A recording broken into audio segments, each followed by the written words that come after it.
اعوذ باللہ من الشیطان الرجیم بسم اللہ الرحمن الرحیم۔ اگر آپ مریض ہیں اور کسی بھی مرض کے لیے دوا استعمال کرتے ہیں تو چند باتیں یاد رکھیں۔ نمبر 1، دوا کھانے کے فوراً بعد سونے سے پرہیز کریں۔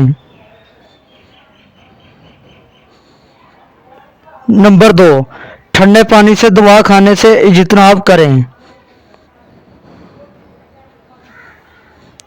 نمبر 3، دوا کھانے سے پہلے ایکسپائری تاریخ ضرور دیکھیں۔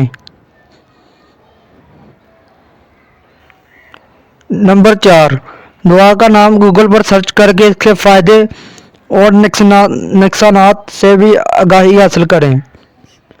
مزید ویڈیوز دیکھنے کے لیے ہمارے یوٹیوب چینل روشن آپ کو سبسکرائب کریں اور ویڈیو کو لائک اور شیئر کریں۔ Thanks for watching. اگلی ویڈیو تک کے لیے اللہ حافظ۔